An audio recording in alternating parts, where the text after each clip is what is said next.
Gibran Rakabuming Raka yang ngamuk di Twitter gara-gara isu PKI. Nah, ini memang nggak seperti biasanya.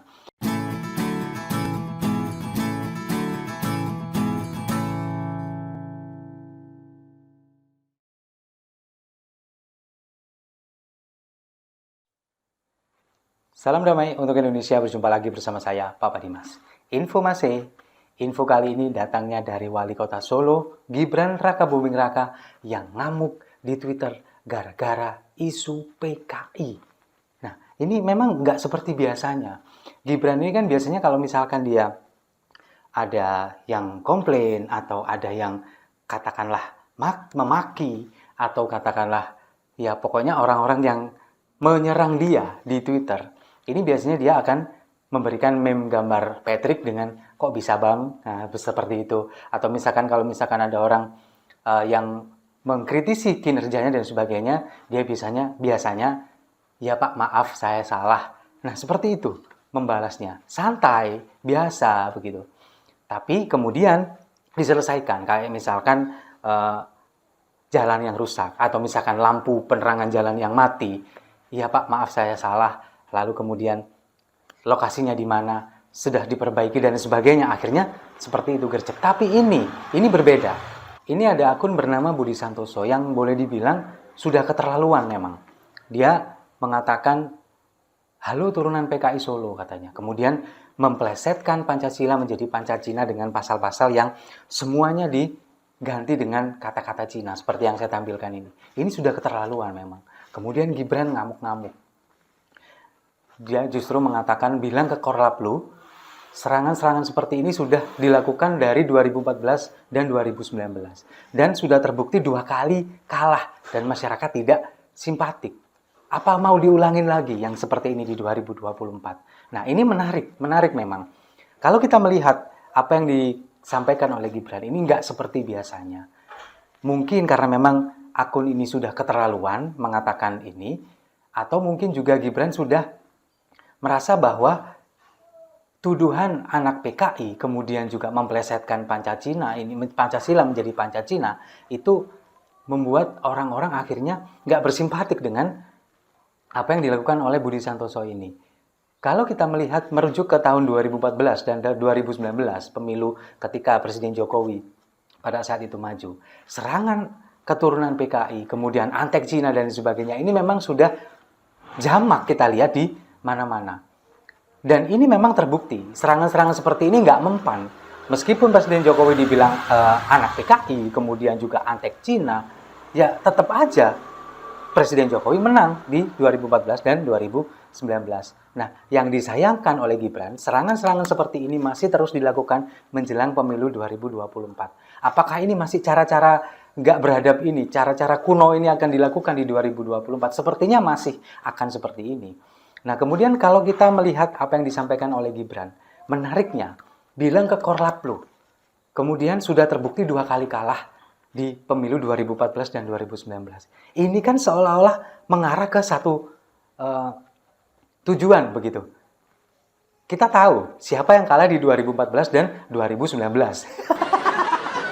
Apakah ini mengarah ke sana? Kalau menurut saya sih sepertinya enggak juga. Soalnya banyak asumsi, banyak kemudian pengamat yang mengatakan ini mengarahnya ke yang kalah di 2014 dan 2019. Kalau menurut saya bukan. Cara-cara ini yang dilakukan di 2014 dan dilakukan di 2019 inilah yang membuat akhirnya calon yang mereka usung kalah. Tapi apakah korlapnya sama? Kita juga nggak tahu. Tapi bisa jadi korlapnya sama.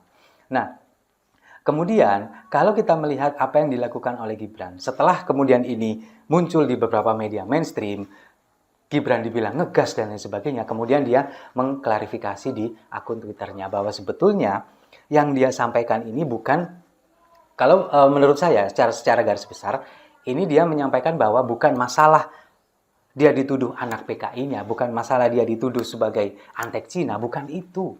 Masalah memplesetkan Pancasila menjadi Pancacina itu yang membuat dia marah. Dia ingin menjaga Pancasila supaya tidak diplesetkan atau dibuat mainan oleh orang-orang yang nggak bertanggung jawab seperti Budi Santoso ini. Nah, itu yang menurut saya layak diacungi jempol sebagai anak muda, kemudian pemimpin wilayah, pemimpin daerah yang kemudian menjaga atau tidak ingin Pancasila ini dibuat mainan atau dinodai oleh orang-orang yang nggak bertanggung jawab seperti akun Budi Santoso ini. Dan ini yang kemudian membuat Gibran sedikit marah lagi ketika dia mengetahui bahwa statementnya ini dipotong-potong katanya, kemudian dibuat berita oleh beberapa media mainstream, salah satunya detiknews.com. Ini ya yang dia mengatakan bahwa kalau misalkan ketemu dengan orang-orangnya sebetulnya enak, tapi ketika dia memberikan statement di media sosial kemudian diambil dijadikan bahan berita, ini seolah-olah framingnya ini dia marah karena dituduh antek Cina dan juga anak PKI, padahal sebetulnya bukan itu. Dan lalu kemudian ada juga yang membalas, ya kita tahu lah Bang, pemilik detiknews.com ini dekat sama siapa. Lalu dia kemudian menjawab lagi, tahu banget katanya.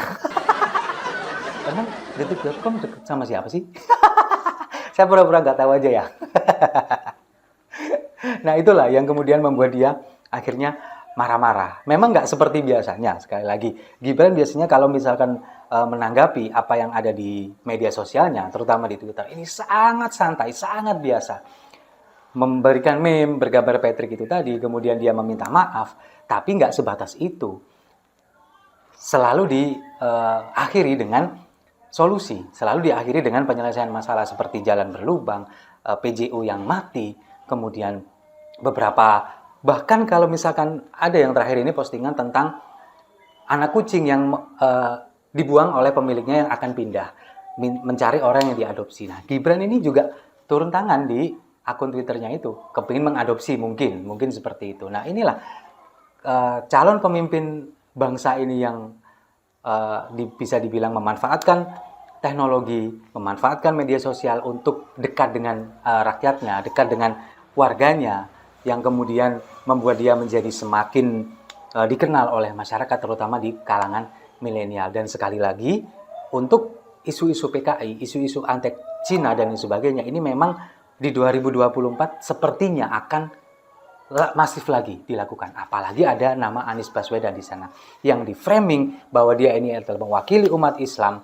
kemudian mewakili ulama, akan melawan antek-antek PKI, antek-antek Cina, keturunan PKI dan sebagainya. Itu yang nanti akan digunakan lagi kemungkinan di 2024. Dan kemungkinan juga untuk pendukungnya Pak Prabowo sepertinya juga masih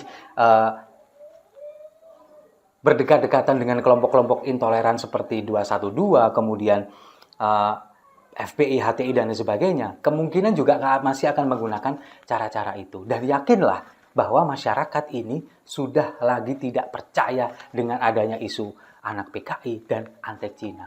Kecuali Gatot Nurmantio. Setuju ya?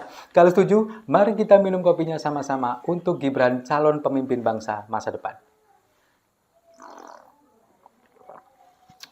Saya rasa itu. Terima kasih sudah menyimak. Jangan lupa like, komen, dan subscribe. Sampai jumpa di video-video saya selanjutnya. Salam damai untuk Indonesia.